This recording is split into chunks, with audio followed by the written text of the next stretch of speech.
Well, hello guys, Phone Chatterverse here. This mostly might be like one of those slower videos or one of those really short videos I'm doing today. Today I'm doing a little bit of a short review on the Kuda submachine gun. You guys probably know. This weapon's a very good weapon. Some people use it, some people think it's a terrible weapon, so they don't use it. So, description for this weapon is a full auto submachine gun, steady fire rate with balanced recoil. So what that means is it's good for shooting at some ranges, but at almost higher than a medium range, the range immediately drops off. As you guys can see, the gameplay in the background. I guess got that gameplay a few minutes ago. I'm sorry for the times I keep dying. I'm just like I don't play COD that much, and I'm not the best COD player. I'll just say that I completely lost all my skills when I left Black Ops 2, and I think it's just mostly that I'm still trying to get used to the boost movements, the new iconic movements going around the map. It's a little bit annoying when I get killed by it, but I always use it against others, so I don't think I should be even complaining. Anyway, we're gonna start off with the class here. Anyway, we're gonna be going back, and today I'm gonna be describing this weapon. I'm gonna break it down as much as I can. I don't have any greater statistics. I don't have like the actual like numbers and variations and how much damage it actually does. If you guys want a more in-depth detail, you guys can go over Drifter's channel. He does a little bit more in-depth kind of how do I say this of weapons. He shows you the skills. He shows you what works with this weapon and what exactly I know it works with but the exact numbers and damage it does. But for now, I'm just gonna do a short review and a quick gloss over. Anyway, this weapon is mostly a submachine gun, as I said before. It's mostly used for close to medium range combat. Do not use this weapon in at least long range. Weapon's not a sniper. If you try to snipe with this weapon, try to get those long range kills, it might work, but it will not turn out in your favor because this weapon cuts off at a really long range. And what I mean by that is not like the bullets I'm firing, it's just the recoil kind of balances it out and shows you that you can't go any farther. You'll know that as soon as when you see an enemy, you try to shoot at them, and you notice it takes a lot more bullets to take them down because the drop off range is like to the short, medium range. So you can't really get those shots off as fast and quick and more effective as I can say. I'm trying to make this not as more confusing as I can. Anyway, we're gonna jump right in this weapon. I'm gonna start with the first attachment. The ELO sight is well, it stands for emitted light optic. Iron sights though with a floating illuminated point. Uh, this was one of the best reticles for me. This is more a personal preference. You guys probably use this gun without any sights, and some of you guys have to use sights. What I would recommend for this gun is it's either you use a BOA, I think it's a BOA, the BOA 3, and ELO. Uh, Reflex might work as well, but it might take up as more space on your screen than you actually want it to. So I just like it simplified more. ELO is just the best sight for this gun I would most like to go with. But if you guys want to go for something even more, I would say more precision, I'll definitely go for recoil. And if you guys don't want any sights on this gun and you think the iron sights already go okay, you can already use this gun without any sights at all. So we're going to move on to the next attachment, which is the stock. The stock is mostly very essential on this gun because as for an SMG, it's light, you get to move around faster, and you need to get out of a gunfight even quicker.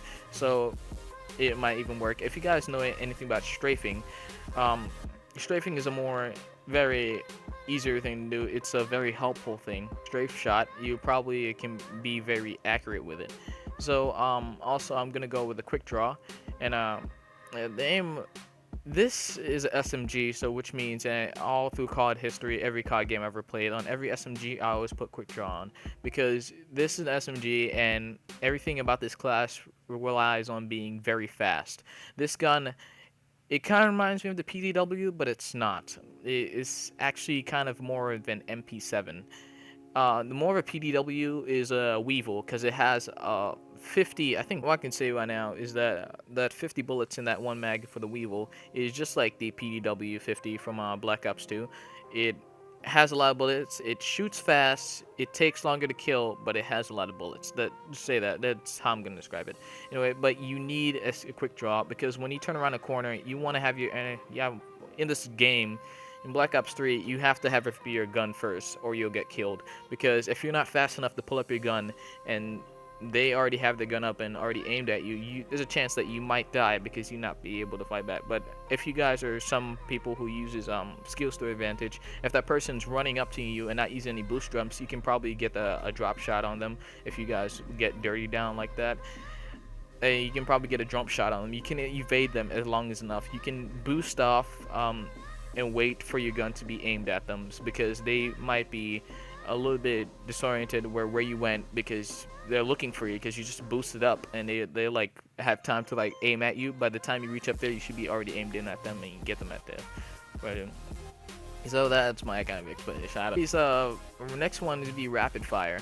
This is a very iffy kind of attachment. I don't think you really need this, but if you want to speed up the time to kill on this weapon, I will go with rapid fire.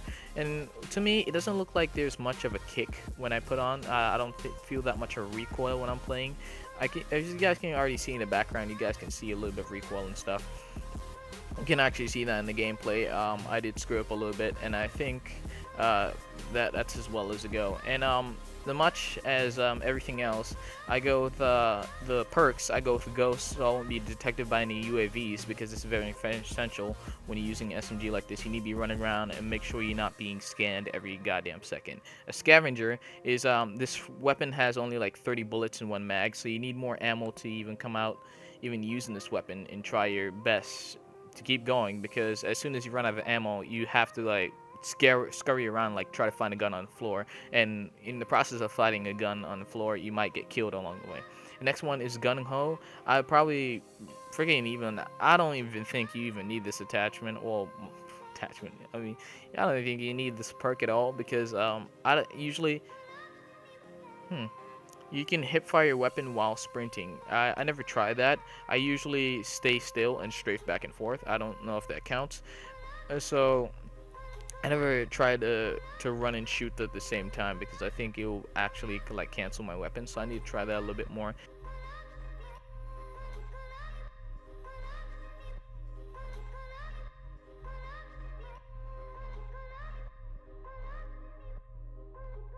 This has been Fallen Shadow Rest doing a kind of a gun class setup thing. Never done one of these before. I promised I was going to do them before. But now I had time to. I don't feel like it was the best move. Anyway, this has been Fallen Shadow Rest. Drop a like down below, and don't forget to comment what kind of gun you guys want me to do next. I'll probably do like a class setup on one of those guns. You guys just comment down what you want to see, and I'll probably bring it to you very soon. So this has been Fallen Shadow Rest, guys. See you guys later.